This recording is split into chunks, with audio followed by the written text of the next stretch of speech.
آج کے دور میں تو اس طریقے سے چلنے والا ہے کہ بیٹوں کو بنا کر اپنا اپنا حق دے دیا جائے، لیکن کچھ مال و دولت اپنے پاس بھی رکھی جائے تاکہ وہ نالائق جو ہے آپ پر تمہارے مرنے تک دھیان دے، تمہارا خیال رکھے، اور پھر تمہارے مرنے کے بعد شرعی لحاظ سے ان کے درمیان وہ حصہ تقسیم ہو ہی جائے گا۔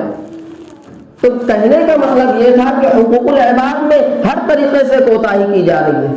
نمبر 1 جو میں نے آپ لوگوں کو بتلایا، یہ عوام کے ذریعے عوام کو تکلیف دی جا رہی ہے، یعنی عوام خود اپنی عوام کو، اپنے ہی لوگوں کو تکلیف دے رہی ہے، عتی کرمن کے ذریعے، چوری چماری کے ذریعے، کسی کا قرض لے لیا اس کو ٹہلا رہے ہیں یا اس کا ڈبا دیا، اس کا پیسہ ڈبا دیا، اس طریقے سے تکلیف دے۔ پڑوسیوں سے صحیح رویے اختیار نہیں کر رہے، پڑوسی کا بچہ باہر نکلنے کے لیے ڈر رہا ہے کہ اگر اس پڑوسی سامنے والے کے بچے سے کچھ اگر اس کا جھگڑا ہو گیا تو اس سے ڈر لگتی ہے وہ کہیں مار پیٹ نہ دے، کہیں کچھ کر نہ دے، اس طریقے سے پڑوسی کے ساتھ سلوک کیا جاتا ہے۔ دیگر معاملات میں بھی یہ ہوا عوام کے ذریعے عوام کو تکلیف دینا۔ اور ایک ہوتا ہے رہنما، شہری رہنما، محلے کے رہنما، محلے کا قائد، شہر کا قائد، ان لوگوں کے ذریعے عام تکلیفیں جو پورے شہر کو، میں دوسرے محلوں کی بات نہیں کرتا، دوسرے ملکوں، دوسرے شہروں کی بات نہیں کرتا، اس شہر کی بات کر رہا ہوں۔ ایسی قیادت یہاں پر ہے، ہر محلے میں ایسی قیادت ہے، یہاں شہر میں ایسی قیادت ہے جس کی وجہ سے میں تو کہتا ہوں بارش کے مہینوں میں یہاں کئی مصلیوں کی نمازیں بھی نہیں ہوتی، گٹروں کے پانی کی وجہ سے، سڑکوں کے پانی کی وجہ سے۔ سب کو پتا ہے کہ گٹر میں بہت پاک پانی نہیں رہتا، اور بارشوں میں وہ پانی جب نکل کر سڑکوں پر آ جاتا ہے، اور اسی میں ہمارے بچے جب اسکول جاتے ہیں لت پت ہو کر، جب آپ لوگ اسی میں سے ہو کر مسجد میں آتے ہیں تو بہت کم ایسے ملیں گے جو کہیں گے میری پینٹ پر چھینٹا نہیں اڑا رہا۔ ناپاک چھینٹے،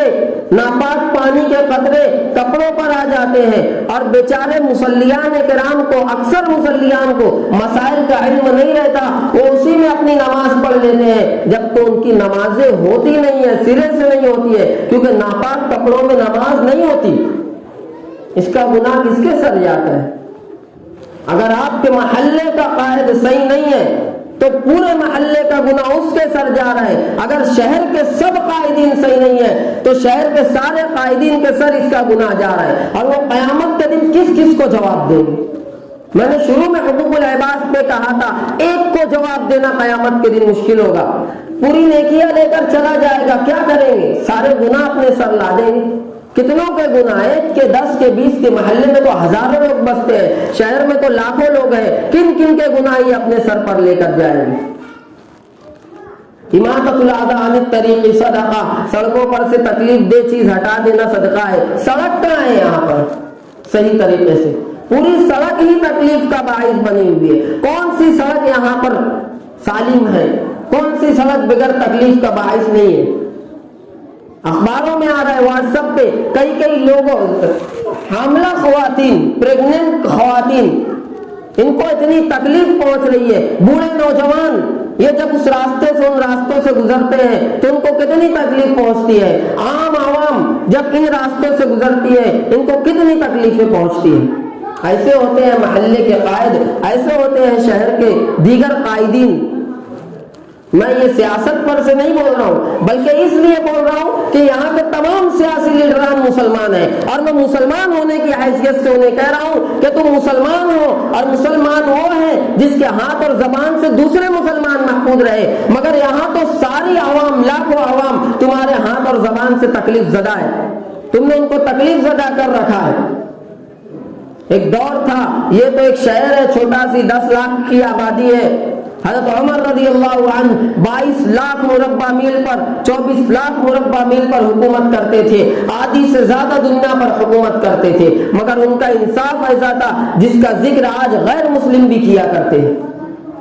رات کو گشت لگایا کرتے تھے، کوئی ایک شخص بھی میری وجہ سے تکلیف میں نہ ہو۔ ایک دفعہ جب گشت لگا رہے تھے تو ایک گھر میں سے بچوں کی رونے کی آواز آئی، جھانکا تو دیکھا ایک عورت ہے، ہانڈی میں پانی ڈال کر ابال رہی ہے، اس میں پتھر ڈال دیے، بچوں کو پھسلا رہی ہے، یہاں کھانا پک رہا ہے تاکہ بچے سو جائیں۔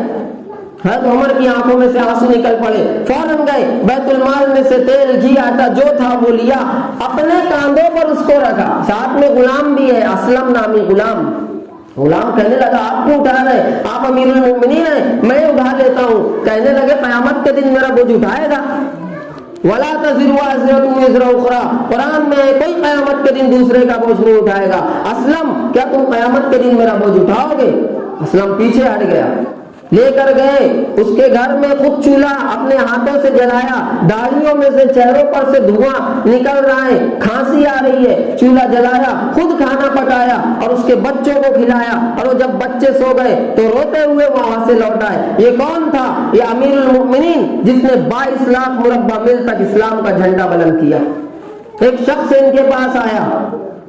گھر پر کچھ کام کر رہے تھے، کہنے لگا فلانا میرا حق ادا نہیں کر رہا ہے۔ حضرت عمر غصے میں آ گئے کہ یہ چیزیں عدالت میں کہی جانے والی ہے، ابھی میں گھر پر میرا کام کر رہا ہوں تو گھر پر آ کر کیوں پریشان کر رہے ہو؟ غصے میں ایک درہ اٹھایا، مار دیا، وہ شخص چلا گیا۔ وقت کے امیر المؤمنین ہے، کچھ دیر بعد ان کو احساس ہوا کہ اس نے اس شخص پر ظلم کر دیا، فوراً اس شخص کو بلایا، اس سے معافی مانگنے لگے کہ مجھے معاف کر دے، میں غصے میں تھا، میں نے تجھ پر درہ مار دیا، یہ لے پکڑ، اسی طرح جس طریقے سے میں نے تجھ پر درہ مارا ہے، کوڑا مارا ہے، مجھ پر مار۔ وہ کہنے لگا ارے امیر المؤمنین میں نے آپ کو معاف کر دیا۔ نہیں، تو مار،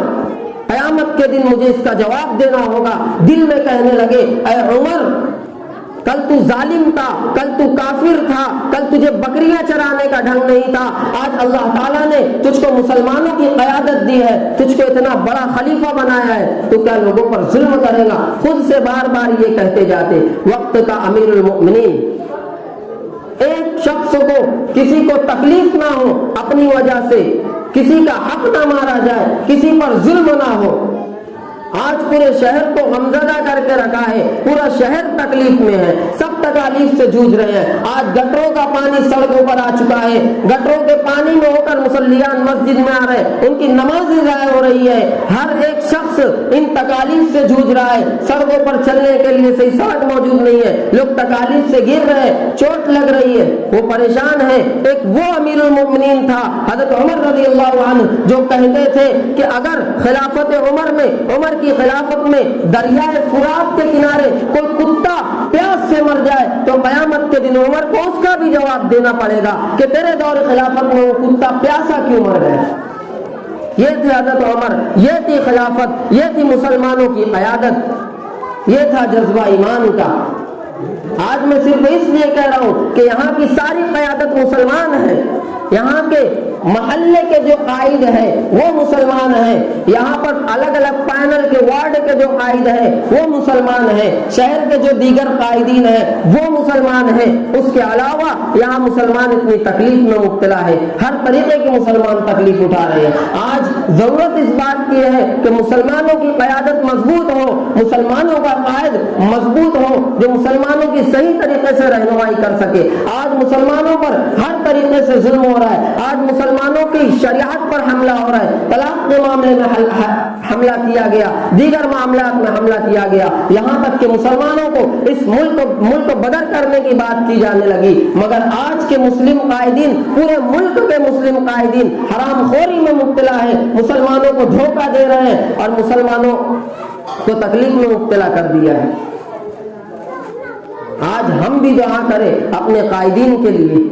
آج ہم بھی دعا کریں اللہ انہیں ہدایت عطا فرمائے، انہیں عقل سلیم دے، انہیں صحیح قیادت کی توفیق دے۔ قرآن میں ہے وَمَن يَغْلُ اللَّحْتِ بِمَا غَلَّ يَوْمَ الْقِيَامَةِ، ایک شخص کا کوئی حق مارے گا قیامت کے دن وہ اپنی گردنوں پر اس گناہوں کو لے کر آئے گا۔ یہاں تو 10 لاکھ عوام کا حق مارا جا رہا ہے، محلے کے 20-20 30-30 ہزار لوگوں کا حق مارا جا رہا ہے، یہ کس کس کو قیامت کے دن جواب دیں گے؟ ان کی نیکیاں قیامت کے دن سالم رہے گی۔ عوام کا پیسہ کھا لیا جاتا ہے، کرپشن خوری کی جاتی ہے اور عوام تکلیف میں مبتلا ہوتی ہے۔ آج ہمیں بھی اس بات کی ضرورت ہے کہ محلے کا قائد، شہر کے قائدین، کسی بھی طریقے کی قیادت ہو، سیاسی قیادت ہو یا ملی یا دینی قیادت ہو، محلے کا کوئی بڑا عالم، شہر کا کوئی بڑا عالم، کسی بھی طریقے کی قیادت ہو، صحیح انداز سے اس کو چنے اور خود بھی گناہوں سے بچے، کیونکہ اعمال کا نتیجہ یہ حاکم بنا کرتے ہیں۔ اللہ کے نبی نے فرمایا تھا نا، تمہارے برے اعمال ہی تمہارے حاکم ہوا کرتے ہیں، جیسے اعمال رہیں گے وقت کے ویسے حاکم تم پر مسلط کر دیے جائیں گے۔ ایک غیر مسلم نے ایک بزرگ سے پوچھا تھا کہ تم مسلمان ہو، ایمان والے ہو، تم بڑی تعریف اپنی کیا کرتے ہو کہ اللہ تعالیٰ نے ہمیں یہ نعمت عطا کی اور تمہارے خدا نے تم سے بڑا بڑا وعدہ کیا ہے، پھر بھی مسلمان اتنی تکلیف میں کیوں رہتے ہیں، اتنی تکلیف کیوں اٹھاتے ہیں؟ تو اس بزرگ نے، اس اللہ کے ولی نے اس غیر مسلم کو یہ کہا تھا کہ کبھی تم نے بکریاں چرائی ہے؟ اس نے کہا ہاں۔ کہا بکریوں کی حفاظت کے لیے تم کس کو لگاتے ہو؟ تو اس نے کہا کتوں کو ہم چاروں طرف سے معمور کرتے ہیں۔ کیوں معمور کرتے ہو؟ اس لیے کرتے ہیں کہ وہ بکریاں بھٹک کر الگ نہ نکل جائے اور اس پر بھیڑیا حملہ نہ کر دے، اس لیے وہ کتے چاروں طرف سے ان بکریوں کو ایک کر کے رکھتے ہیں۔ بزرگ نے کہا ہم بھی اللہ تعالیٰ کی بکریاں ہیں، ہم بھی اللہ تعالیٰ کے اسی طرح بندے ہیں، اور اللہ جب ہم بھٹکنے کے لیے جاتے ہیں اللہ تم جیسے کتوں کو ہمارے ارد گرد لگا دیتا ہے، مسلط کر دیتا ہے، ہم کو تکلیف میں مبتلا کر دیتا ہے تاکہ ہم لوگ پھر ایک جگہ جمع ہو جائے اور اللہ کی عبادت کے لیے یکسو ہو جائے۔ ہمارے اعمال جیسے ہوں گے ویسے ہمارے حاکم ہوں گے۔ آج ہم حرام کھاتے ہیں تو ہمارے حاکم بھی حرام کھائیں گے، آج ہم کسی کو تکلیف دیتے ہیں تو ہمارے حاکم بھی ہمیں تکلیف دیں گے۔ تو حقوق اللہ اور حقوق العباد یہ دو چیزیں ہیں۔ اللہ تعالیٰ اپنے حق معاف کر سکتا ہے۔ کوئی صدیوں کا بگڑا ہوا بدکار ہو، زانی ہو، گناہگار ہو، نماز نہیں پڑھ رہا، روزے نہیں رکھ رہا، زکات نہیں دے رہا، صاحب مال ہے، حج کے لیے نہیں جا رہا، ہو سکتا ہے کل قیامت کے دن اللہ تعالیٰ اس کو معاف کر دے، جنت میں ڈال دے۔ لیکن کوئی تہجد گزار بندہ بھی کسی ایک کا حق مارا ہوگا تو قیامت کے دن اللہ تعالیٰ اس کو معاف نہیں کرے گا جب تک وہ شخص اس کو معاف نہ کر دے جس کا اس نے حق مارا ہے۔ تو آج ضرورت اس بات کی ہے کہ مکمل طور پر یکسو ہو کر ہم دین کے پاسدار بنے۔ حقوق اللہ ہم پورا کر رہے ہیں، حقوق العباد بھی ہم پورا کریں، اپنے اخلاق درست کریں، کسی سے ہمارے معاملات نہ بگڑے، اور اگر کسی کے ساتھ بگڑ گئے اور ہمیں ایسا لگتا ہے کسی کو ہماری وجہ سے تکلیف پہنچی ہے تو اس سے معافی کر لے، اس سے معذرت کر لے، اس سے معاف کروا لے، کیونکہ اگر وہ مر گیا یا تم مر گئے اور تمہارے اعمال نیکیوں، تمہاری نیکیاں پہاڑوں کے بھی جتنی ہیں، قیامت کے دن اس ایک شخص کی وجہ سے تمہیں اپنی نیکیاں ساری گنوانی پڑے گی۔ اللہ تعالی ہم سب کو عمل کی توفیق عطا فرمائے، دین کا مکمل پاسدار بنائے، عقل سلیم دے اور کہنے سننے سے زیادہ عمل کی توفیق عطا فرمائے۔ وآخر دعوانا الحمدللہ رب العالمین۔